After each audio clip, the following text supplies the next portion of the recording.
Hello दोस्तों, dictation start होगी 3 second बाद। स्टार्ट। समूची दुनिया आज जल संकट के प्रबंधन में प्राकृतिक और स्थानीय समाधान पर बल दे रही है, क्योंकि अब साबित हो चुका है कि आवश्यकता और लालच में व्यक्ति को एक को ही चुनना पड़ेगा। प्रकृति से वैमनस्यता करके मानव जीवन अधिक दिनों तक इस धरती पर जीवित नहीं रह सकता, यह भी दिखाई दे रहा है। धरती का करीब 3/4 भाग जल से घिरा हुआ है, मगर इसमें से 95% पानी खारा है जो पीने योग्य नहीं है। नगरीकरण और औद्योगिकरण की तीव्र गति, बढ़ता अगाध प्रदूषण और जनसंख्या में लगातार वृद्धि के साथ हर एक व्यक्ति के लिए पेयजल की उपलब्धता सुनिश्चित कराना एक बड़ी चुनौती है। पैराग्राफ। जैसे जैसे गर्मी बढ़ रही है, देश के कई हिस्सों, खासकर ग्रामीण क्षेत्रों में इसकी विकरालता हर पिछले वर्ष के सूचकांक को लांघती नजर आती है। आज भी शहरों में फर्श चमकाने, गाड़ी धोने और गैर जरूरी कार्यों में पानी को निर्ममतापूर्वक बहाया जा रहा है, जबकि राजस्थान, छत्तीसगढ़, मध्य प्रदेश, ओडिशा, झारखंड जैसे राज्यों के सुदूर ग्रामीण क्षेत्रों में गर्मी के दिनों में पेयजल की भयंकर समस्या व्याप्त है।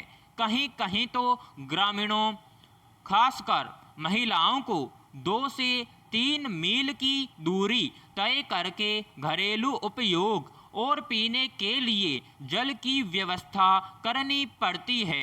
स्वतंत्रता के 73 वर्ष बाद भी देश के दूर दराज के नागरिकों को जल के लिए संघर्ष करना दुर्भाग्यपूर्ण ही है। पैराग्राफ।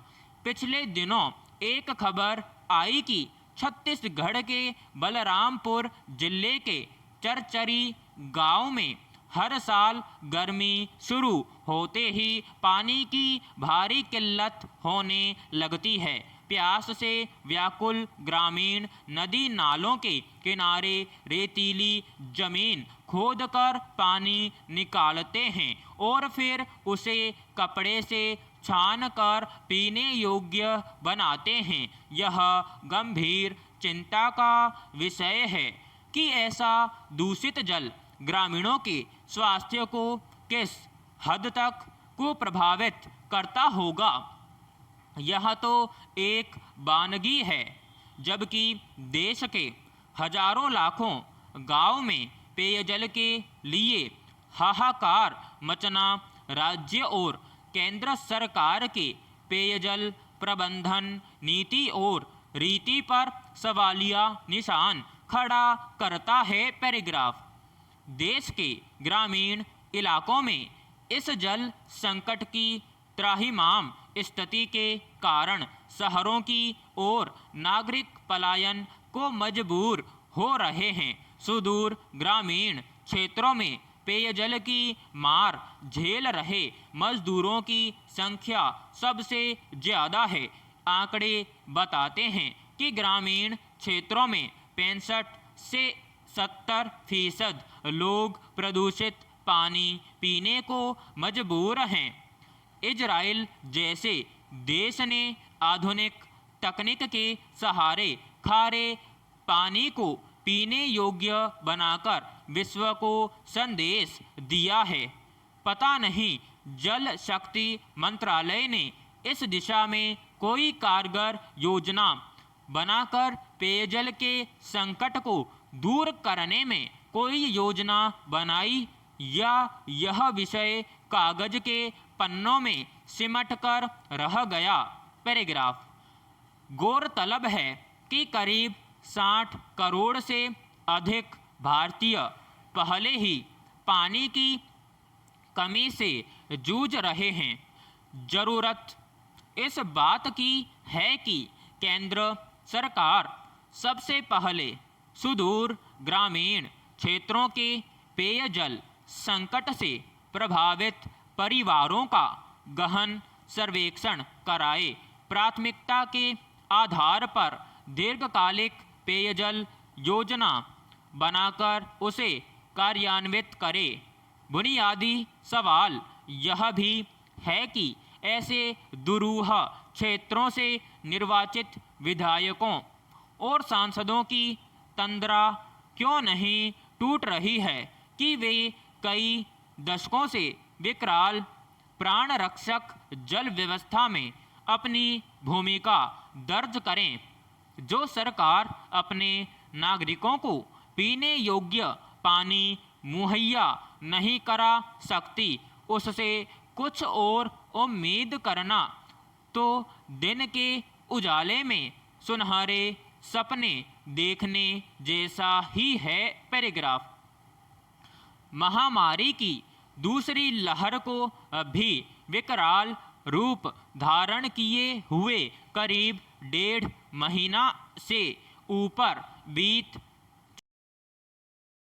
हमारा स्वास्थ्य ढांचा हर राज्य में लचर दिख रहा है।